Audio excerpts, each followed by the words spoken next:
So we are back on FinTechs TV. We are here at the FinTech Revolution, the 4th edition.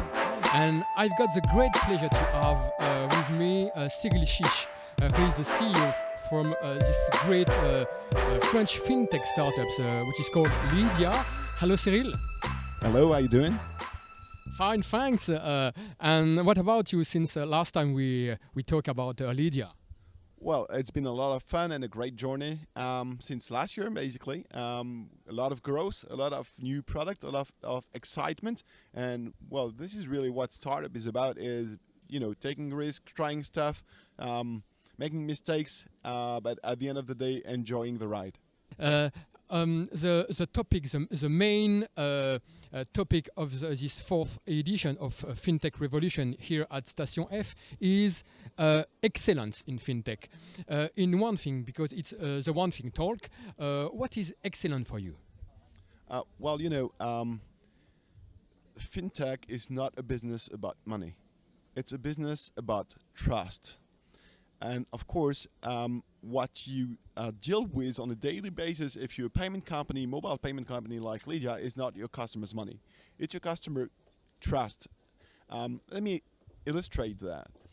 If you use LYDIA to send money to your friend 20 times and you send them €20 every time and it works fine, and the 21st time you send €20 and only €19.80 arrive in your friend's account, very likely you will stop using LYDIA. The problem is not that you've lost 20 cents. You don't really care about 20 cents anyway. If they fall out of your pocket, you won't even notice. The question is, you would have lost the trust. And this is what we deal with. This is the biggest asset of a company like LYDIA. So to, first of all, deserve this trust, but also to make sure that people stay with us in the long run, we create loyalty, engagement, over the years, and LYDIA is here for 6 years now, so it's been quite a ride already, and we hope to be here for the next 10 years at least. Of course, we need to manipulate and handle that trust with a lot of care and a lot of attention to details. And to me, that's what excellence is about. It's a permanent discipline that to make sure that every single detail is taken care of, and that everyone's attention is really, really into the details, because that's what makes the difference in something you trust for good and for important things like your money, or just a toy. And FinTech can't be a toy. It has to be an important matter. That is the perfect transition for this second question on the one thing talk. You speak about the conquest of the trust. What about the conquest of the market? Because there is B2B and B2C, different timing, different commercial cycle. From your colleague overview, what is the market adoption in the B2B side or the B2C side? Well, as you know, we are B2B, B2C only company, so I wouldn't be the right person to talk to you about the B2B adoption. But what I can tell you from our perspective as LYDIA is that the start has been rough. We launched LYDIA in July 2013, and basically it took us till the end of 2017 to really kind of see this what we call critical mass that was enough to generate the network effect. Since 2018, we've been enjoying that network effect in a dramatic way, and that's really, really cool because at LYDIA we never done paid acquisition. So it's really word of mouth and good product, and people enjoying the user experience and telling their friends.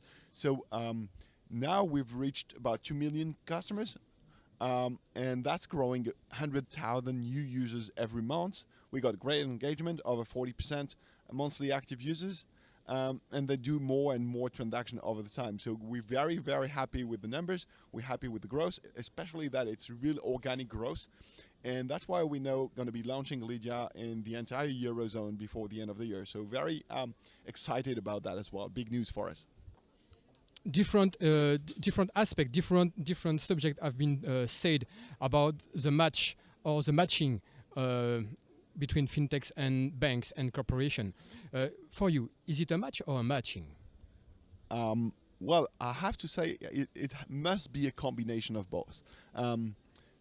as a disruptive financial technology company, of course, you are facing and attacking a part of the business that has to be handled today by incumbents, whether they're bank or insurance. So, in one sense, you can say it's a match, but it's a match for the best of everyone because we bring new technology, we bring disruption, we bring new customer experience, we bring improved customer experience, a new journey, a new product. But of course, that generate also some reaction within the banks. They do create better product. They do bring in new technologies. They do, of course, sometimes acquire new technology, invest in new technology. At the end of the day, consumer wins, and that's what we hold here for: improve the life of our of people around us. That's the main mission of everyone. We're a service provider, so I guess that's a match for everyone's good. It's also matching because we couldn't exist without the banks, and I don't think the banks could really evolve as fast as they should be to match people's lifestyles and evolving lifestyles if fintechs were not here. So I believe it's actually a great situation where at the same time, competitors and of course partners. And in the end, as I said, consumer wins, and that's the good news, the right thing to do. Let's talk about and stay about the competition and mainly about the dumping fintech capital or fintech metropole. We are here in the double context of the Brexit this year and also about the European election. Is it a great opportunity about this for Paris? Of course it is, but do you think that in fact London is still the fintech metropole? Well, if you ask me, I guess numbers talks, and what you see in numbers today is that London is far bigger than Paris. However, the type of Brexit will happen, and nobody can say what's going to happen in the coming months or weeks, will make a lot of difference on whether London will lose a lot or London will lose only a little. Anyway, I don't think there could be only one fintech center, and I believe that no matter what happens, Paris should become the largest and should be the largest fintech center for continental Europe. It already is, and there is a lot of good sign and good energy and even good support from the government to make sure that really amplifies. And even if we don't reach in the very near future the size of London, we will in a short term. Let's talk about now Europe. What do you think we can scale enough to have a more clear market, both for the customers and also for investors, to support fintechs, to make them scale at a great stage, so as to be a real competitor between other colleagues from BATX or GAFAM, but not only.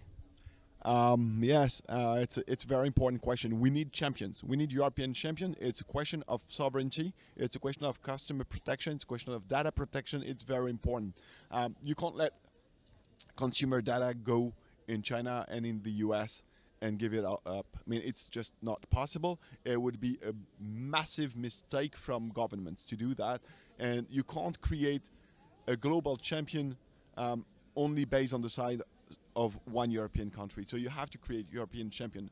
To do that, we already have pretty good regulatory environment, but it can be improved a lot, especially in the customer know your customer kind of environment. All this onboarding and fraud fighting stuff. We need to make that more common. We need to make that more seamless when you go from one country to the other, which is not the case today. If you're from France, from Germany, from the UK, from Belgium, from Luxembourg, from Lithuania, you don't have the same rules, even if they're mostly the same. But mostly or exactly the same is not level playing field, and we need level playing field. The other thing we need is, of course, we need to make sure that other regulation or other legal context that are not just the financial regulation don't block that. In some businesses of the fintech, it doesn't exist. For example, in crowd lending, you don't have a common framework, and in some others, you don't have framework at all, like blockchain, for example. So we need to make sure that all these topics are covered, they're well understood, and we have a level playing field. So that will make, at the same time, expansion easier, although it will not be the same country and there will still be cultural differences. But hey, people in Germany and people in Lithuania and people in Spain, they all use Netflix, they all use Spotify, and they all use Uber. So, you know, we could find common ground for business in the FinTech as well. So I'm very confident about that. And I believe that the government and the regulatory bodies also understand that and they're working in that direction. I hope it will happen soon. Thank you very much, Cyril. And we notice that he is a good signal in this pivotal period in the couple of weeks, as you said. And see you next on FinTechs TV. Thanks a lot and enjoy the rest of the event. Bye. Thanks. Bye.